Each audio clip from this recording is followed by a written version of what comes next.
Superado el receso, debo constancia que ya la delegada del Ministerio Público, la doctora Carmen Frías, ha escuchado la totalidad de la audiencia de juicio oral que se ha surtido en el día de hoy.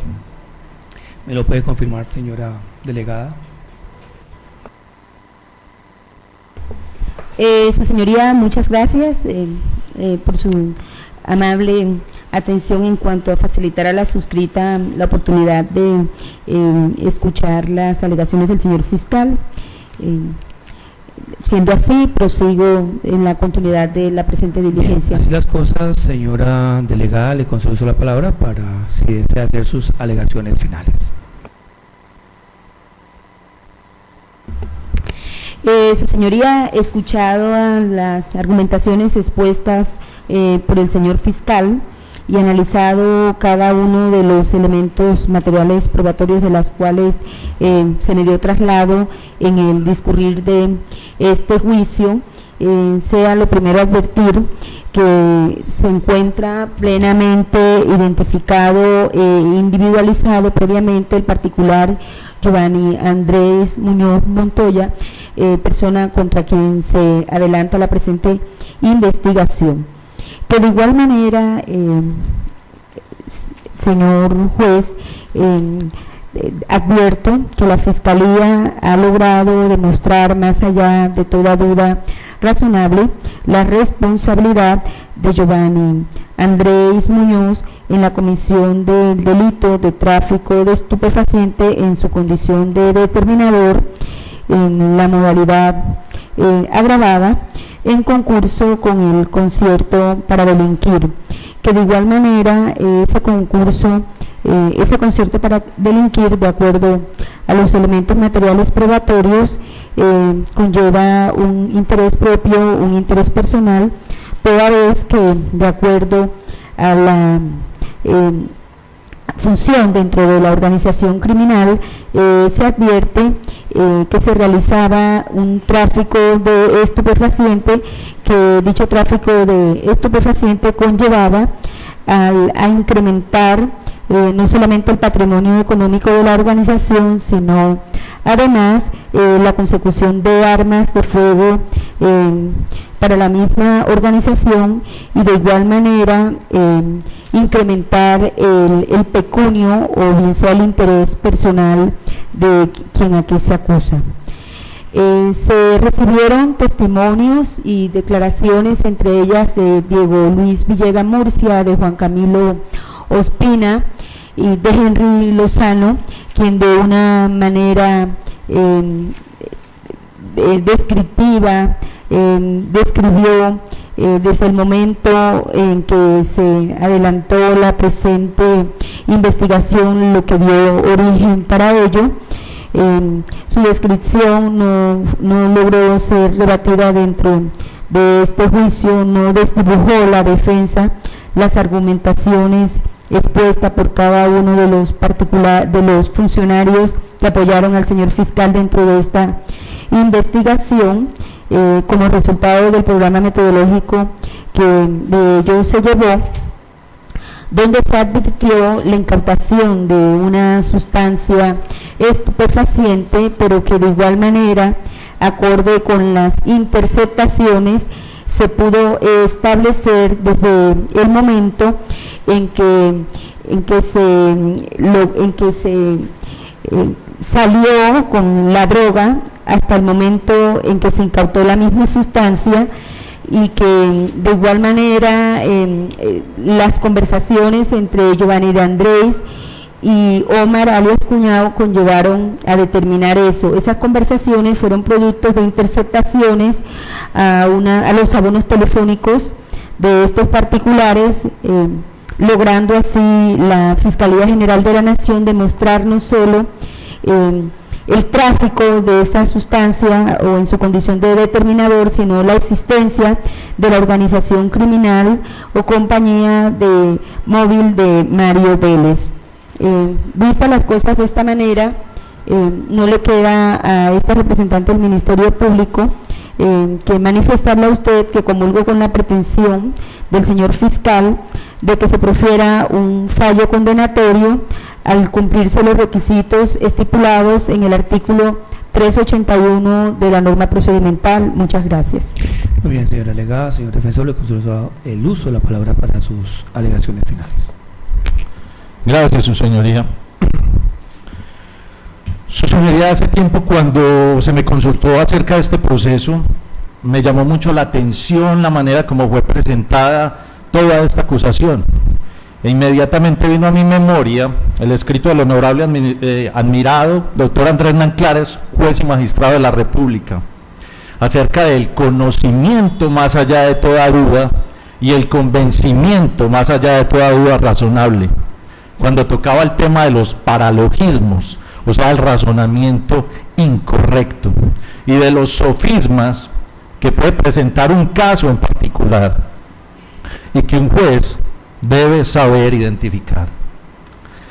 Por esta razón, su señoría, este defensor inicia su exposición separando los delitos por los cuales se acusó a mi defendido en este proceso de la siguiente manera. El 20 de diciembre del 2012 es capturado el señor Muñoz Montoya en el municipio de Caldas, acusado del delito de concierto para delinquir agravado y tráfico de estupefacientes.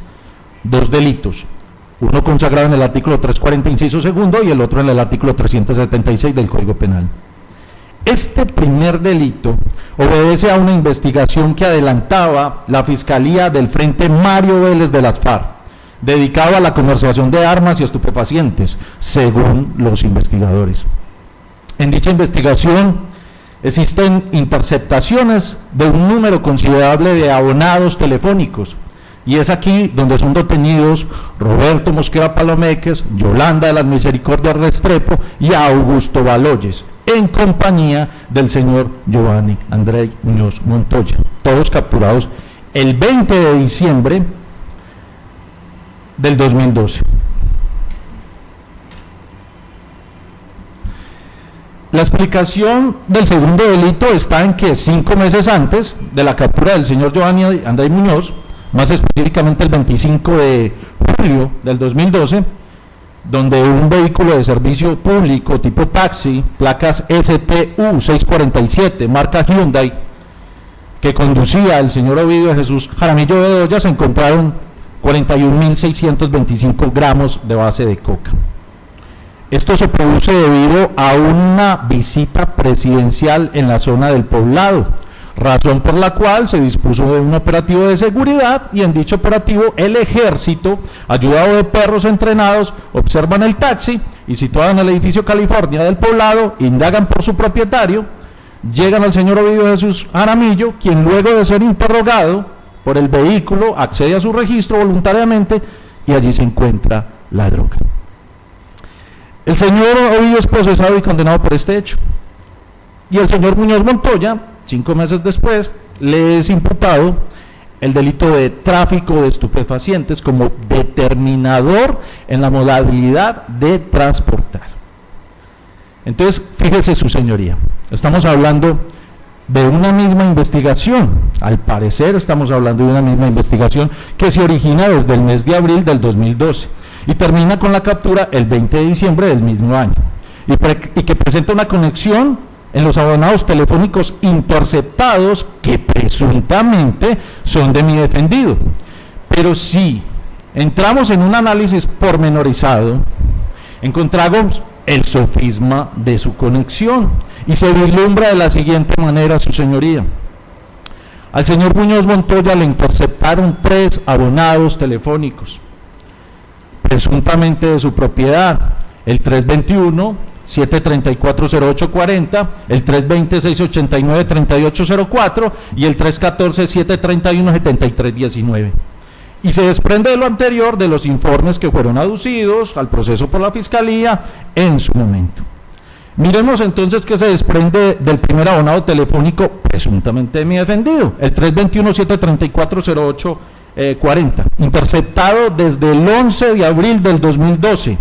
Es básicamente el abonado donde inicia la investigación por el concierto para delinquir, por hacer parte de la red de apoyo del grupo Mario Vélez de las FARC. Ahí se encuentran bastantes registros de personas que hablan en un lenguaje cifrado o no, no se sabe si hablan de actividades ilícitas, presentes o futuros, porque, óigase bien su señoría, no hay ninguna incautación o allanamiento o registro que de acuerdo a un operativo corrobore o respalde lo que está contenido en esas conversaciones telefónicas en lo que concierne a mi defendido. Recordemos que en este evento hubieron 3 capturas más: el señor Mosquera Palomeque, Augusto Baloyes, la señora Yolanda de las Misericordias Restrepo, por concierto para delinquir. ¿Cuál es el vínculo que los une con estas 3 personas? A mi defendido.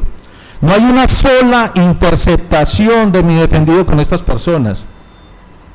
Y en este juicio escuchamos los audios de las interceptaciones telefónicas de un tal Omar Cuñado, con alias Yoba Giovanni, al parecer tratando temas sobre venta de armas y pasta de base de coca, según las interceptaciones del testigo Henry Lozano, quien vale decir no es analista de inteligencia criminal. Pero, pregunto, sus palabras, lo que él interpretó, ¿fueron corroborados con incautaciones o procesos penales que determinaron esta situación? No, en ningún momento eso pasó. Si yo soy miembro de un frente de las FARC, o les proporciono armas, o al menos debería de existir en un proceso como tal un buen acervo probatorio. No puedo basarme en conversaciones presuntamente de mi defendido, efectuadas desde abonados telefónicos, que al momento de la captura no se encontraron en su poder, ni mucho menos armas o sustancias estupefacientes, contrarios a los demás capturados, procesados y condenados por estos hechos. A mí me llama mucho la atención que el fiscal en sus alegaciones llegue y señale que hubo un email, que hubo una carta del señor Ovidio de Jesús Jaramillo, cuando eso jamás ingresó al proceso. Usted recuerda, su señoría, que en ningún momento esos elementos materiales probatorios de los que él habla, y que incluso la carta se mencionó como anónima, y ahora, en estos momentos, venga a decir que es una carta del señor Ovidio de Jesús Jaramillo. Lo que me llama bastante la atención en este punto es que estamos hablando del Frente de las FARC, donde por experiencia sabemos que esta gente siempre se coloca apodos, seudónimos, alias, en fin, nunca se hacen llamar por el nombre de pila. A gran escala nosotros vemos cómo existía el Mono Jojoy, Gran Nobles, existía Simón Trinidad. En este proceso en cuestión escuchamos Omar Cuñado, El Tigre, Remorado, Tomás Móvil, lo que a mí me genera un interrogante grande, su señoría, y me imagino que a todos también. Si se mira, es difícil de creer que Giovanni, ¿qué? ¿Es un apodo, es un alias, es un seudónimo? ¿Qué es? Es difícil creer que en estos tiempos alguien que va a hablar de acciones delincuenciales, y más en una organización como lo señalan que es presuntamente de las FARC, utilice su nombre de pila.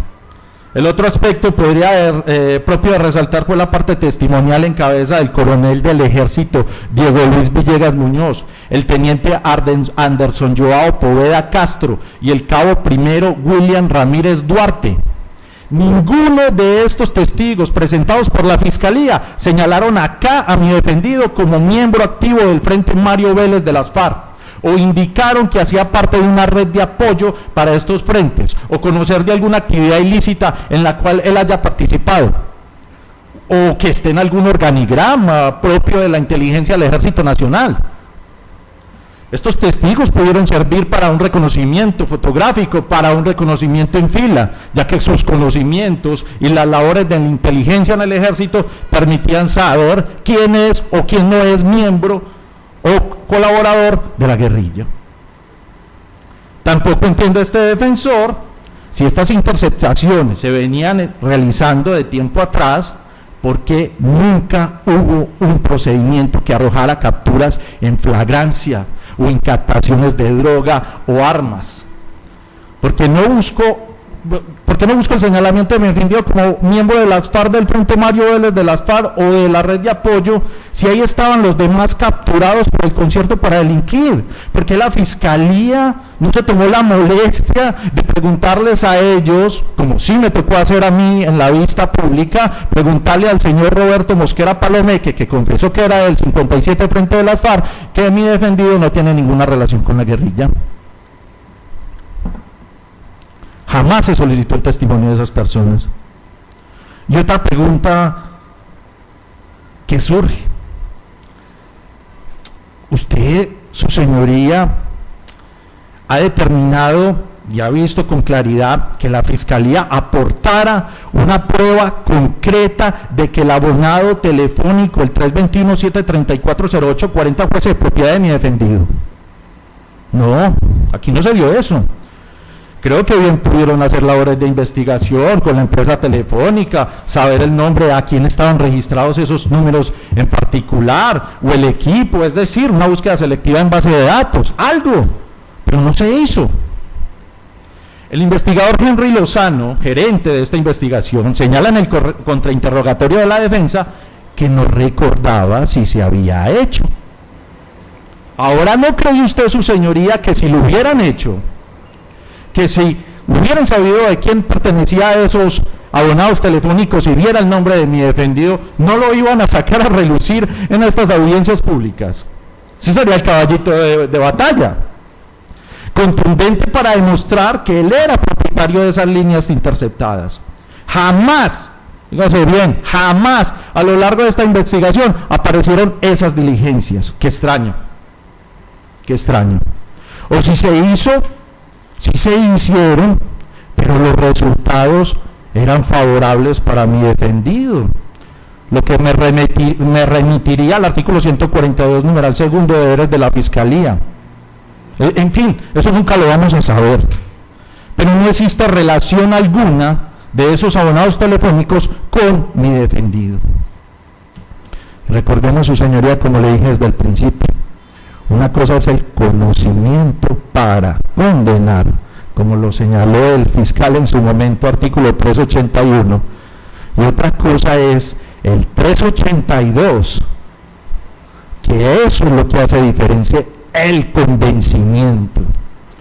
Esa es la diferencia, porque en el conocimiento están los medios, las pruebas técnicas, las pruebas científicas, los testimonios, lo que me prueba realmente.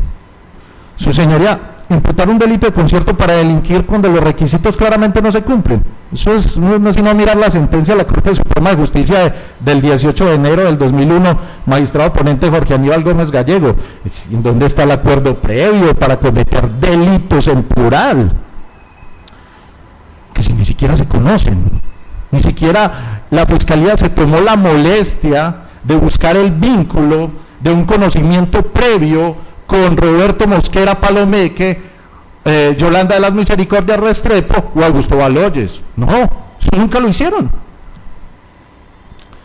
O cuando al momento de su captura se le encuentran elementos materiales o evidencia física que determine su responsabilidad en dicho delito. En esa captura del 20 de diciembre allá en Caldas, ¿que le encontraron a él? Absolutamente nada.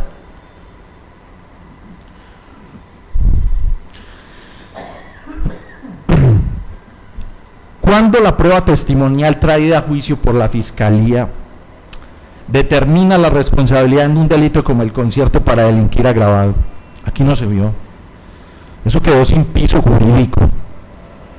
He aquí, su señoría, el paralogismo de lo que le hablaba desde el principio de mi intervención. Es que por sí solo no tiene fuerza alguna para un juicio de reproche. Considero que esto lo veía la Fiscalía, eso es diáfano para cualquiera de los que trabajamos día a día en estas labores, es diáfano saber eso. Pero, sin embargo, si unimos lo ocurrido con el edificio California, con lo del Frente Mario Vélez de las FARC, ¡bingo! Tenemos el concierto, y el concierto entonces asume un tinte diferente porque hay una incautación de una droga. La única incautación. Y claro, no porque los investigadores que estuviesen llevando estas interceptaciones habían escuchado, ellos ya sabían dónde iban a realizar, dónde estaba la droga, pero ellos no hicieron esa captura ni esa incautación. Esto se vio fue porque había una tarea preventiva del ejército en una visita presidencial. Y aquí entiendo yo por qué la doctora Dalgisa, fiscal en su momento, prácticamente revivió el proceso del señor Ovidio Jaramillo en todos sus pormenores. Y uno no entendía por qué seguíamos alegando en un caso, mirando las pruebas de un caso que ya había sido juzgado. En este caso en concreto, en el caso de la incautación de la droga al edificio California, nos remitimos al abonado telefónico 320-689-3804, presuntamente también propiedad de mi defendido, y donde se extraen los audios que escuchamos con el testigo Henry Lozano. Yo le reitero ya la pregunta nuevamente, su señoría. Y fueron a la empresa telefónica, hicieron búsqueda selectiva en base de datos para mirar a quién le pertenecía ese abonado telefónico. ¿Cierto que no? Eso nunca apareció. Acá el punto neurálgico de la investigación, de donde se desprende el tráfico de estupefacientes, es la llamada que se efectúa del abonado telefónico 320-689-3804, presuntamente propiedad de mi defendido, el día 25 de junio del 2000, fecha en la cual fue capturado Ovidio de Jesús Jaramillo, quien en la interceptación responde al alias de José. O sea que este señor hasta también utilizaba alias. Este también utilizaba un alias, no utilizaba el nombre de pila. En este punto, la defensa no entiende muchas cosas. Primero, porque si se cuenta con la captura de este señor el 25 de junio del 2012, fíjese todo el tiempo que ha pasado, y es quien puede decirme qué persona lo llamó ese día, quién era el dueño de la droga y dónde lo encuentro. ¿Por qué no se hizo? ¿Por qué nunca se trajo al señor, no se le hizo una entrevista? ¿Por qué nunca se trajo a la vista pública? ¿Por qué no se hizo algo con el fin de que esta persona nos dijera quién lo llamó, quién era el dueño de la droga, quién lo contrató para que la transportara? Eso brilla por su ausencia. ¿O sí se hizo? Pero la respuesta no era la esperada y se decidió no introducirla al proceso. Tampoco lo sabremos. Y eso que la Fiscalía tuvo todo el tiempo del mundo para hacerle la pregunta del millón en una entrevista al señor Ovidio de Jesús Jaramillo, alias José. Y no podemos dejar de lado las palabras del investigador Rubén Ricardo Rodríguez, quien señala que tuvo conocimiento de lo ocurrido en el edificio California después de haber pasado. Lo extraño es que la solicitud de interceptación del abonado telefónico, el 320-689-3804, se realizó el 20 de junio del 2012, tal como consta en el informe que el testigo leyó tan detalladamente. Y los hechos ocurridos en el edificio California, donde se capturó al señor Ovidio Jaramillo, ocurrieron el día 25 de julio del 2012. Es decir, ya los investigadores llevaban un mes de haber interceptado el abonado en mención. Entonces, ¿por qué ni siquiera fueron y hicieron la captura en flagrancia? Tantas interceptaciones, escuchadas 3 veces a la semana, como señaló el señor Henry Lozano en el contrainterrogatorio, y ningún decomiso o un operativo para desarticular toda la organización y realizar una captura en flagrancia. Eso no se hizo. Su señoría, solo analice algo de suma importancia. ¿No le parece que la prueba que pondría fin a todo este proceso, la prueba irrefutable en este caso que hoy nos ocupa, que hubiese evitado todo este desgaste de casi ya 3 años en los que llevamos, hubiese sido la prueba fonoespectrográfica? Un cotejo de voz. La Fiscalía tuvo todo el tiempo para realizar esa prueba. Fíjese cuánto tiempo ha transcurrido. Se hubiese tomado la muestra indubitada de la voz de mi defendido, con una dubitada de las interceptaciones, buscar la uniprocedencia, y pare de contar. Yo creo que ningún defensor estaría aquí sentado alegando la inocencia de mi defendido si existiera una prueba de tal semejante tamaño, que en ningún momento lo mencionaron los sujetos procesales.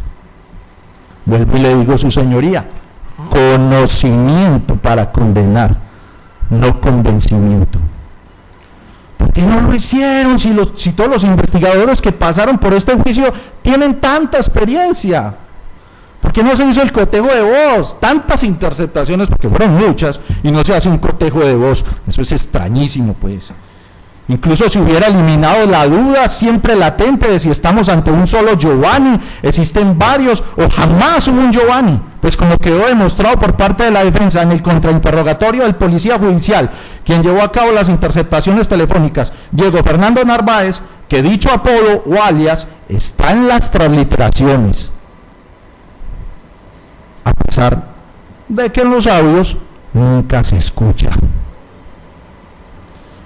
Lo anterior nos lleva a que surjan muchas preguntas en lo que se refiere a la plena identificación de que alias Giovanni es en realidad Giovanni Andrei Muñoz Montoya. Su señoría, pero es que hubo un tercer abonado telefónico, presuntamente propiedad de mi defendido, el 314-731-7319. Pero este abonado, según el informe de policía del 17 de diciembre del 2012, como lo vimos en el contrainterrogatorio con la defensa con el señor Henry Lozano, no arrojó registros de interés. Qué raro que no arroje registros de interés. Entonces la pregunta sería, ¿y por qué no arrojó registros de interés? Si estamos ante el mismo Giovanni, el miembro del Frente Mario Vélez de las FARC, el que vende armas, estupefacientes. ¿O es que acaso es otro Giovanni? ¿O acaso es otro apodo repetido en esta investigación? ¿O acaso ese sí era el teléfono del señor Muñoz Montoya? Recordemos que la plena identificación se logra porque de los audios se sabe que Giovanni tiene un hermano que se accidentó en una moto y fue llevado a la clínica Soma el día 8 de julio del 2012. Y entendemos que están escuchando 3 días de la semana, casi que en tiempo real. Es decir, ya sabían los investigadores que el sujeto que buscaban y que por todos los medios estaban tratando de identificar como fuera, plenamente y rápidamente, óigase bien, rápidamente, tenía un hermano y se encontraba accidentado en la clínica Soma. Uno se imagina que el día que escucharon esa importante información, inmediatamente solicitaron la búsqueda selectiva y así obtener la identificación tan anhelada. Pero no fue así. No fue así. Su señoría, el 28 de noviembre se solicitó el control previo para la búsqueda selectiva en base de datos. Entonces uno se pregunta, ve qué raro, si querían identificar tan rápidamente a este señor, porque esperaron 23 días del mes de julio, 30 días del mes de agosto, 30 días del mes de septiembre, 30 días del mes de octubre y 28 días del mes de noviembre para obtener esa información tan importante. Muy raro. Y también le llama mucho la atención a este defensor que se habla en la llamada interceptada de un accidente de 2 motocicletas y que incluso una era de un policía, y en la información de la Soma se habla de un accidente de moto, pero al parecer el conductor fue encontrado por bomberos en una cuneta. ¿Dónde están los demás motociclistas o el policía que chocó? ¿O dónde se mencionan al menos por la clínica Soma? ¿O dónde está el proceso de tránsito para corroborar la información? Así está el informe de la clínica Soma que ingresó a juicio. Y yo a lo anterior le voy a sumar otra cosa. Aquí no existió ningún testimonio de los médicos de la Soma. Aparentemente suscribieron los informes. Y digo aparentemente porque es que no hay firmas. Fíjese que esto llegó al correo de Rubén Rodríguez y él lo imprime y se aporta al proceso donde queda la autenticidad, uno de los requisitos del documento electrónico: integridad, inalterabilidad y autenticidad. Y cuando se le preguntó al investigador Henry Lozano la fecha en que solicitó esa información, nos dice en el contrainterrogatorio que fue el 3 de diciembre del 2012. Y al preguntarlo cuándo llegó la información, nos señala la misma fecha, o sea, se la dieron el mismo.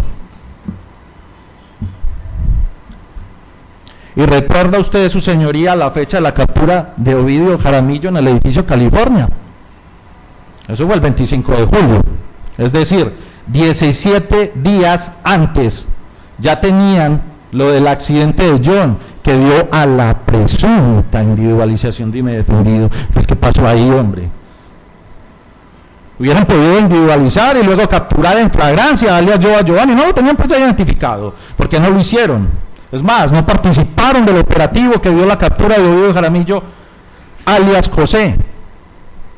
Entonces no es como tan clara o diáfana esa manera de llegar a la individualización de mi defendido. Yo le daría plena credibilidad a todas las llamadas interceptadas, e incluso a las transliteraciones, a pesar de que no fueran efectuadas por un analista de inteligencia criminal, un tipo que ni siquiera sabe qué es el parlache. Si partiéramos de que los CDs, al menos ahí le daría credibilidad, tuviesen el estampado o etiqueta SHA-1 o hash, lo que insistentemente ha reiterado la defensa. Y yo quiero traer a colación lo dicho por el doctor Alexander Díaz García, juez de control de garantías, especialista en nuevas tecnologías de derecho y protección de datos, en ciencias penales y criminológicas y en ciencias constitucionales y administrativas. El señor que sacó la ley de delitos informáticos en Colombia, la ley 1273 del 2009. Es que hay una obligación con el estampado hash, y hablo comillas. Ahora, en cumplimiento de mis funciones de juez de control de garantías, he observado extrañado que el informe de la Policía Judicial, formularios FPJ-11, investigador de campo, y FPJ-3, informe ejecutivo, no registran. No sé si por ausencia del mismo, porque no lo tienen, o por olvido en establecerlo, el estampado hash o SHA-1 en los documentos electrónicos que entrega el investigador al delegado del fiscal general de la Nación. Ello puede generar una nulidad ante una ausencia aparente de elementos y herramientas informáticas de seguridad que le den al especialista judicial, oígase bien, certeza de la autenticidad e integridad del documento electrónico en estudio. Nos preguntamos entonces cómo puede la Fiscalía asegurarle al juez de conocimiento que el documento electrónico puesto como elemento material probatorio, legalizado en la audiencia de control posterior, búsqueda selectiva en base de datos que realizó el juez de control de garantías constitucionales, es el mismo que tiene en el juicio oral.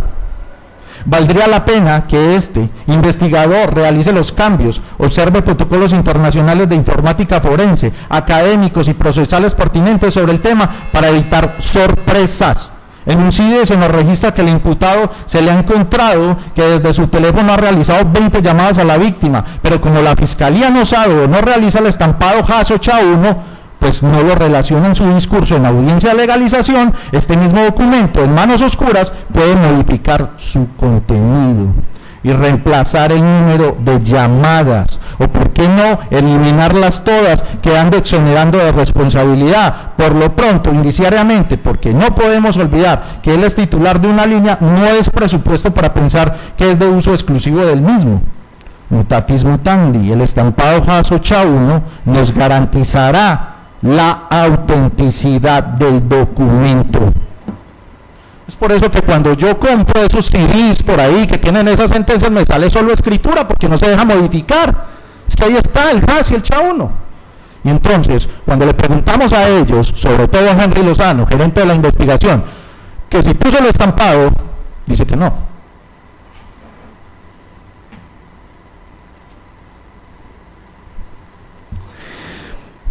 Su señoría, todos sabemos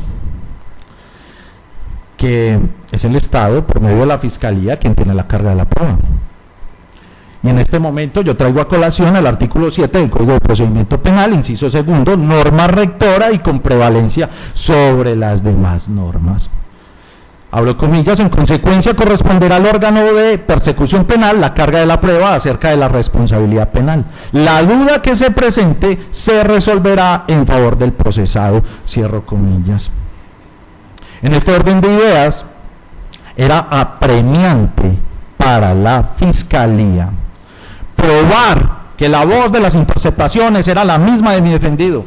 Era necesario efectuar un cotejo de voz y eliminar así cualquier duda, o determinar con plena claridad que esos abonados telefónicos pertenecían a mi defendido por búsqueda selectiva en base de datos a las empresas telefónicas o por cualquier otro medio, o traer el testimonio de los demás capturados quienes aceptaron cargos, Roberto Mosquera Palomeque, Yolanda de las Misericordias Restrepo, Augusto Baloyes, y que señalaran a mi defendido como miembro de las FARC o integrante del concierto para delinquir, o traer a juicio al señor Ovidio Jaramillo para que dijera de quién era la droga que transportaba y quién le dijo que la llevara.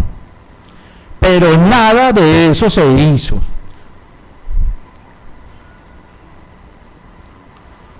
Yo, para finalizar, su señoría,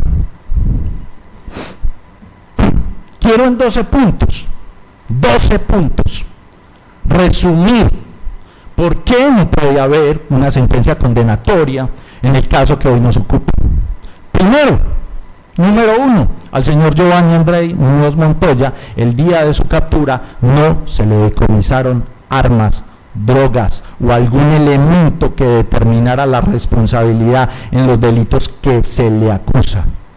Segundo, ninguna de las 3 personas capturadas con él ese 20 de diciembre del 2012 y que aceptaron cargos lo señalan como miembro o colaborador de las FARC que proporciona armas o droga.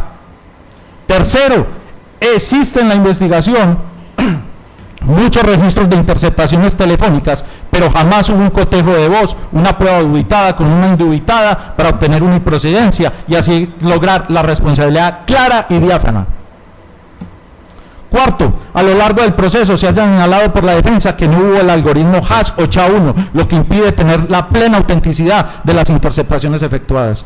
Quinto, el señor Ovidio de Jesús Jaramillo nunca manifestó o responsabilizó como propietario de la droga a mi defendido. Sexto, no existe ninguna prueba, incautación o documento que vincule a mi defendido con los números telefónicos interceptados. Séptimo, existe prueba testimonial por parte del Ejército Nacional donde no hay vinculación de mi defendido con las FARC. Octavo, de las interceptaciones efectuadas presuntamente a mi defendido, nunca se desprendió una incautación o una captura en flagrancia, algo propio de aquellas interceptaciones que se escuchan en tiempo real o corto. Noveno, la individualización presenta serios reparos, porque no se entiende cómo se espera tanto tiempo para obtener una información tan apremiante y con documentos sin firma ni remitente. Décimo, tampoco se profundizó en aspectos que indicaban que se trataba de otra persona y que mi defendido jamás ha aceptado su responsabilidad o ha aceptado cualquier preacuerdo. 11. La subjetividad de las transliteraciones de las llamadas interceptadas, pues como quedó probado, los investigadores escribían en la sinopsis el nombre de Giovanni sin ser mencionado en los análisis y en los audios, y el análisis se hizo por una persona que no estaba capacitada para ello. Y aquí vemos esa subjetividad también en el fiscal, cuando en los alegatos finales me habla de un email y de una carta que escribió un tal Ovidio Jaramillo cuando eso nunca ingresó al proceso. 12. La Fiscalía, teniendo la carga de la prueba, no logró probar la plena responsabilidad de mi defendido, y estamos hablando de una norma de trascendencia, de prevalencia fundamental. Por eso, su señoría, le solicito a usted dictar sentencia absolutoria en favor de mi defendido, el señor Giovanni Andrei Muñoz Montoya, ya que de acuerdo a lo establecido en el artículo 381 del Código de Procedimiento Penal, no se logró el conocimiento más allá de toda duda de la responsabilidad de mi defendido. Y estoy hablando de los medios de prueba que me lleven a ese conocimiento más allá de toda duda. Y es por eso que hago esta petición, no sin antes agradecer el uso de la palabra. Señor fiscal, puede hacer uso del derecho de réplica conforme al 443, ley 906 de 2004. No, señoría, no tengo que replicar nada. Bien, se declara el debate terminado y de conformidad con la sentencia 36.333 de 2012 de la Corte Suprema de Justicia, este despacho va a programar otra fecha de audiencia, un término prudencial para la anunciación del sentido del fallo. Debo informar a la audiencia que tengo muchos casos adelante de este que se están analizando para la emisión del sentido del fallo, y debo manifestar que ya queda el sentido del fallo para el otro año, para el 31 de marzo a las 3:30 de la tarde, señor fiscal. 31 de marzo de 2016, 3:30 de la tarde.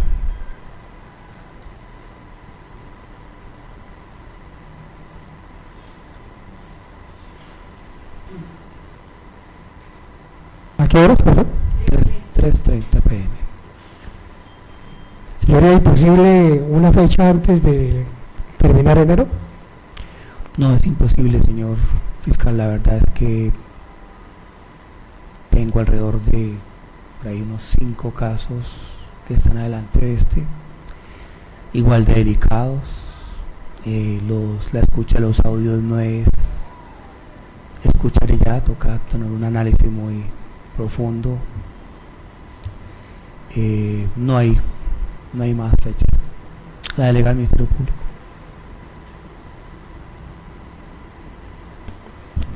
Sin objeción. Señor defensor. Sin objeción, su señoría. Joana Andrei Muñoz, que ha notificado en estado de la fecha y hora para la continuación de esta audiencia juicio oral, no siendo otro presente, se da por terminada esta audiencia, siendo las 4:54 de la tarde. Pueden retirarse. Muchas gracias.